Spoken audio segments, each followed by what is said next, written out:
among the following languages which has been declared as a classical language by the Indian government? So these are the options. So here actually there are six languages which are considered under the classical status. One is Tamil, second is Sanskrit, third Kannada, fourth Telugu, fifth Malayalam, and sixth is Odia. So these are the six classical languages which are declared by the Indian government. And the guidelines for declaring the classical language are, say, it should have the early texts or recorded history over a period of 1500 to 2000 years, and it should be considered as a valuable heritage by the generations of speakers. So these are the guidelines of the classical language. So under the six classical language, all these four are considered as classical languages. So all the above is a correct answer. Option D is a correct answer. Now coming to the second question, which among the following is known as the Virodhi Kavi or the rebel poet? It is Qazi Nazrul Islam. Option B is a correct answer. Now coming to this, um, he is actually he is also known as the rebel poet and the Virodhi Kavi, and he wrote nearly 3000 songs. And his poems were a source of inspiration during the liberation war of Bangladesh. So now next, this Suryakant Tripathi Nirala was one of the most famous figures of modern Hindi literature. Anamika was written by him. Now the Sumitranandan Pant is also famous as a shadow poet. He was the 20th century famous poet. Now coming to the Mohan Rakesh, he is one of the pioneers of the Nai Kahani literacy movement of Hindi literature during 1950s. So third question, in which of the following place are the famous Ashokan pillars found? First is Sanchi. Uh, Sanchi is in Madhya Pradesh in Bhopal.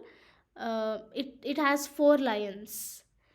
So Ashokan pillar is found in Sanchi. Now coming to the Sarnath is the lion capital of Ashoka, and we can find four lions and a pillar inscription here. So Sarnath is also correct answer. The third option is Lauriya Nandan Ghar. So this is located in Bihar, and it has pillar edicts of 1, 2, 3, 4, 5, 6.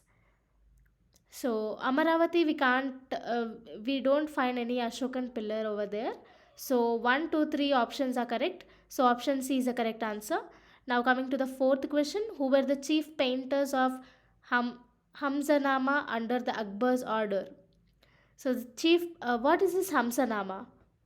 Hamzanama was the earliest art which was done by the under the order of Akbar. Okay, this Hamzanama tells the story of adventures of Amir Hamza. Okay, so he is actually the uncle of Prophet Muhammad. So this is painted. The Hamzanama is painted on a cotton cloth, and each page had painting on one side and the text on the other side. And later on, these arts have influenced the artistic styles throughout the subcontinent. And the chief painters of Hamzanama are Sayyid Ali and Abbas Samad. So option C is the correct answer. Now coming to the fifth question. Which language was used as official language in Satavahana age? It is not Sanskrit, it is not Telugu, and it is also not Tamil. It is Prakrit. Option B is the correct answer. Sixth question. Which among the following is not a Proto-Harappan culture? So these are all the four cultures which are given in the options. So actually there are four early Harappan cultures. One is Amrinal culture, second is Soti Siswal culture, third is Damb Sadat culture, and fourth is Kodiji culture. So we can find Amri culture, Soti culture, and Koti culture, but Zob is not present. So option D is incorrect one. So option D is the correct answer. Now the seventh one is who led the English company's embassy to the Emperor Farrukhsiyar's court? So option D is the correct answer. It is John Surman. Eighth question, which of the following is incorrectly paid? Here, Ramosi uprising was a peasant revolt against the British failure to take up anti-famine measures. Okay, and here Santhal rebellion is the war against both British English East India Company and the zamindari system. Okay, it is done by Santals, not Birsa Munda. And next is Rangpur uprising.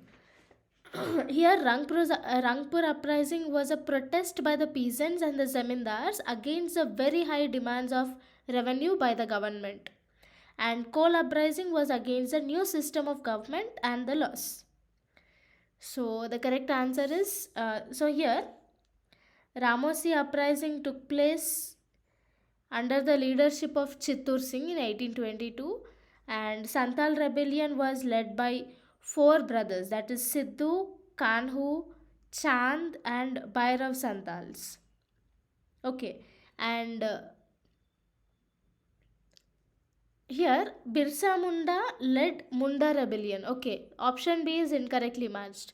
And here Rangpur uprising was led by Dirji Narayan in 1783 and Coal uprising was led by Buddhu Bhagat in 1831.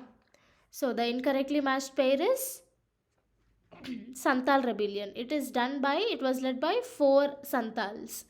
And Birsa Munda led a Munda rebellion. Okay.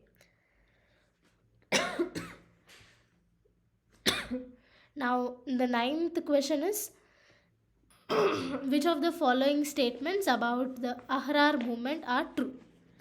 So here actually the Ahrar movement was founded in 1910, okay, under the leadership of Maulana Muhammad Ali, Hakim Azmal Khan, Hassan Imam, Maulana Zafar Ali Khan, and also Muzhar ul Haq.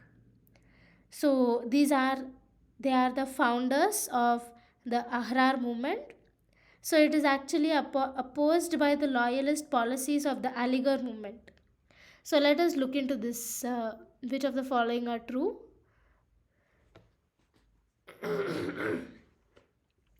One of its founders are Maulana Muhammad Ali. Yes, it is true. And the other founders are Hakim Ajmal, Hassan Imam, Maulana Zafar Ali Khan, and Muzhar ul Haq. The next is its members advocated active participation in Indian national movement.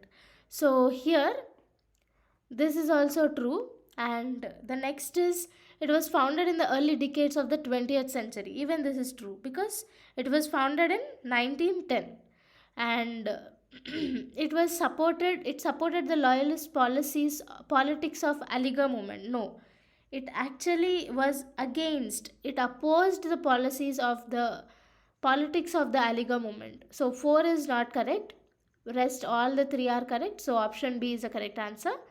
Now 10th question is arrange Sufi saints in chronological order. So the first Sufi saint of India is Khwaja Moinuddin Chishti. Okay. And the first female Sufi saint was Rabia al-Adaywaya. Now coming to this options. Here Shaykh Moinuddin Chishti was from 1143 to 1236 AD and Baba Farid was between 1179 to 1266 AD and Nizamuddin Aulia. He was from 1238 to 1325 AD and Nasiruddin Chiragi Delhi was from 1274 to 1337. So the correct sequence is 2, 3, 4, 1. Okay. So option B is the correct answer. Now coming to the 11th question.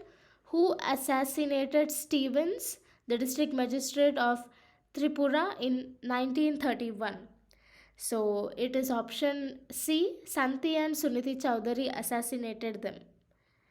And 12th question. Which dynasty ruled in the region of modern Haryana at the time of Ghaznavid invasion? So the correct answer is Tomara Rajputs. So they actually ruled the region of modern Haryana at the time of Ghaznavid invasion. Now the 13th question is, which statements are correct about the Bhakti saint Namdeva? So Namdeva was greatly influenced by Islam. Okay, he traveled and engaged in discussions with Sufi saints in Delhi. He worshipped Vittal of Pardarpur and he was a son of tailor and he wrote many abhangas. Okay, so he worshipped Vittal of Pardarpur. This is correct. He was a son of tailor and he wrote many abhangas. And here the source of his birthplace is not located, is not given. Okay, so second is not correct. So eliminate all the two second options. So option C. Okay, option C is the correct answer. 14th question. Given below are the locations of four archaeological sites in India, that is Athirampakkam, Bimbetka, Piklihal, Burzahom. Which among the following presents the correct order of their location from north to south? So here Burzaham is located in Jammu and Kashmir. Bimbetka is in Madhya Pradesh. Piklihal is in Karnataka and Athirampakkam is in Tamil Nadu. So the correct sequence is S, that is Burzahom in Jammu and Kashmir. Next coming to Madhya Pradesh, that is Bimbetka, and next is Piklihal, it is in Karnataka, and the last one is Athirampakkam, it is in Tamil Nadu. So option D is the correct answer.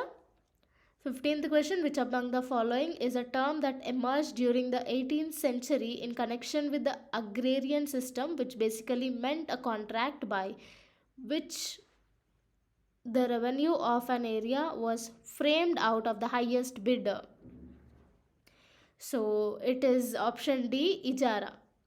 16th question, with reference to the Mughal administration, which among the following options is connected to the features of Mansabdari system? So actually with respect to Mughal administration, Zat and Sawar are the features of Mansabdari system. Akbar introduced the rank of Zat and Sawar in the system. So many soldiers were indicated by the rank of Zat and number of horsemen were indicated by the rank of Sawar. So option A, that is Zat and Sawar, are the correct answers. 17th question, in the context of land revenue settlement of colonial India, which of the following statements are not correct? Actually here permanent land revenue settlement is also known as zamindari system. Okay, so it was introduced in the year 1793 by Cornwallis through Permanent Settlement Act. Note down guys if it is important for you. And it is introduced in the provinces of Bengal, Bihar, Orissa and Varanasi. Okay, this act is also known as Permanent Settlement System. And the zamindars were recognized as the owners of the land and were given the rights to collect the rent from the peasants, or they were given the right to sell the land. And zamindars became the owners of the land and the actual farmers became tenants under this Permanent Settlement Act. And the tax was to be paid even at the time of poor yield. It was paid in cash. So these are all about the Permanent Settlement Acts. So here all these are correct, but option A is wrong because it is introduced by the Cornwallis in the year 1793. Okay, so excuse me, option A is not correct. Now coming to the 18th question. With reference to medieval Indian history, what does Pitradura refer to? So here the correct answer is Pitradura actually refers to the colored hard stones placed in depression carved into marble or sandstone, creating beautiful ornate patterns. So option B is the correct answer.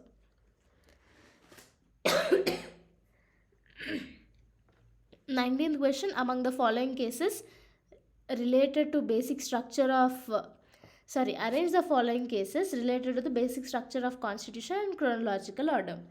So they are given Minerva Mills case, Golaknath case, Indira Gandhi versus Raj Narayan case, Keshavananda Bharati case. So here we will also learn about these cases. So here Minerva Mills case was, okay, I'll tell in the sequence order. First is Golaknath case.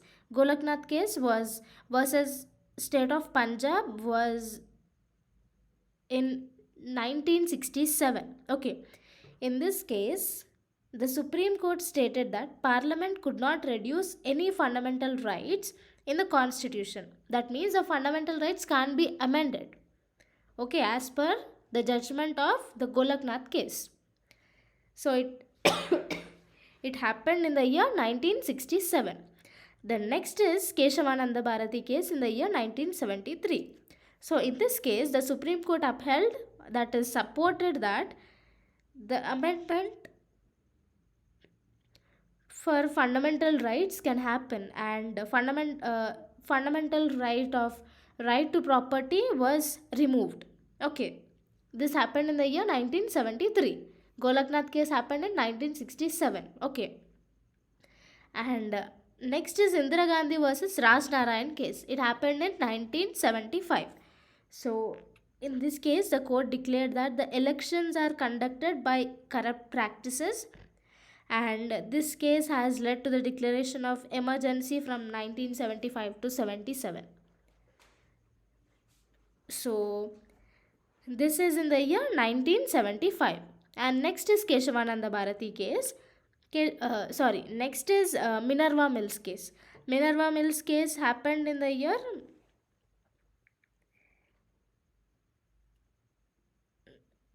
so this limited the amending power of the Parliament. So the correct answer, the chronological order is 2431. Okay, option B is the correct answer. 20th question. Assertion: financial bills can be introduced only in the lower house. Reason is lower house is directly elected by the people. So option A, both A and R are true and correct explanation. Option B, A and R are true and R is not correct explanation. C, A is true but R is false. D, A is false, R is true. So here the correct answer is option B. Okay, both A and R are true but R is not correct explanation of A. 21st question. The notion of upholding and protecting the sovereignty, unity and integrity of India is contained in the preamble, directive principles, fundamental duties or fundamental rights. Here, see here, both in A, that is in preamble, we have this statement. Even in directive principles, that is in article in article 51 also we have these concepts. Okay, but preamble actually tells the preface of all these all the constitution, right? So option A, that is preamble, should be chosen as a correct answer. So option A is the correct answer for this question. 22nd one. The terms liberty, equality and fraternity used in the preamble of Constitution of India are inspired from which revolution? It is from French Revolution. Option C is the correct answer.